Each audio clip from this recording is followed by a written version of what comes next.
group in ACT consists of two or more contacts that have something in common. In this video, I want to introduce you to groups and how to create them by adding contacts together based upon that commonality that they all have. Let's say that we'd like to frequently view all of our contacts who are labeled as a lead in our database. Now, we could certainly perform a lookup each time we need to find and connect with these contacts, or we could create a group of contacts called leads. So here's how to create this group. In the left navigation, click Contacts, Companies, and Groups, and then click the Groups button at the top. From here, I'm going to click the Create New button to create a new group. And the group name is just going to be Leads. Now I'm going to click Save to save this group, and then I can see in the tree pane that the Leads group has been created. All right, so far so good. Next, we're going to click the Contacts tab down below this group, and now we'll click the Add Remove Contacts button. In this new window, we can choose to either add groups statically, or we can choose to add them dynamically. To add groups statically, you'll need to click the Contacts button here to search for and add each individual contact one by one. Doing so will cause them to remain a member of this group until you remove them manually. This can create a lot of maintenance work, so we're going to choose the dynamic membership option instead. Dynamic group memberships are automatically updated whenever a predefined set of criteria applies to your contacts. So in our example, we want to add any contact to this group when it becomes a lead. By using this method, we won't ever need to manually add contacts to the group because ACT will do it for us. So in the Dynamic Members area, I'm going to click the Edit Criteria button, and then this screen might be familiar to you. It's the same process as creating an advanced query from the Lookups area. The type of record is Contact. In the field name, I'm going to choose ID Status. For Operator, I'm going to use Contains.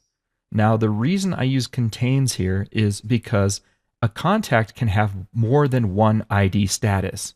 So if I were to use equal to, then we would not be able to include any lead who has more than one ID status on its record. For the value, I'm just going to type in the word lead, and then I'll click the Add to List button. That's it. Now I'm going to click OK at the bottom, and I'll click Save. ACT will now dynamically populate this group with the contacts based on my criteria.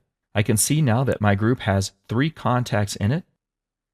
And if I customize the view of these columns by adding the ID status view to my list, I can see that each of these contacts has the word lead within the ID status field. This can be a useful way to keep track of your new leads. And you could now use this list as a working call list. But what happens now when one of these leads becomes a customer and is no longer a lead? Well, let's find out. I'm going to click on Alyssa Gordon to go to the detail view of her contact record. From here, I'm just going to remove the hot lead portion from the ID status field. And I'll click Save. Now if I go back to the group I just created, the Leads group, I can see that Alyssa Gordon is no longer a member of this group. This shows the value of using dynamic group membership within your groups. The group's membership is based off of a specific field on the contact record so that I don't have to manage group membership manually. If I go back, I can look that I already have a group called Customers. So now whenever a contact switches from being a lead to being a customer, their group membership will automatically change as well. This keeps your groups updated with the latest information. Dynamic group memberships can be set up to reflect almost any contact field in ACT. For example, you could create a group for prospects that you haven't contacted within the past 30 days. This group would automatically add new members on a daily basis, helping you keep track of those prospective customers before it's too late. Let's take a look at some of the tabs for our groups. When viewing the detail view for any group, you'll see that there are tabs down below, just like in Contacts. So let's have a look at a few of these. The Activities tab shows all the activities for every contact who is a member of this group. This can be a convenient way of viewing several contacts' activities in one place rather than having to look up each contact record on its own.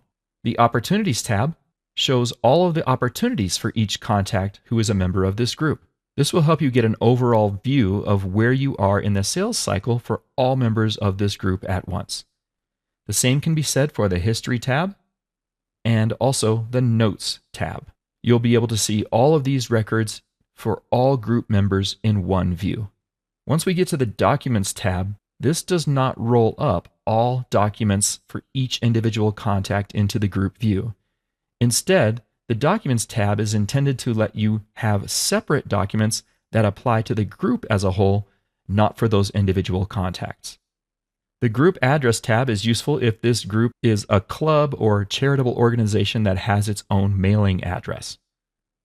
In the Group Access tab, it's similar to the Contact Access tab. Here you can change the record manager for the group, and you can also see the history and change access level of this group to other users in your ACT system. Finally, use the Subgroups tab if you want to create a subordinate group within this group. So for your leads group, maybe you want to split them up by geographic regions. That way you could assign different regional sales reps to be responsible for each of their leads subgroups.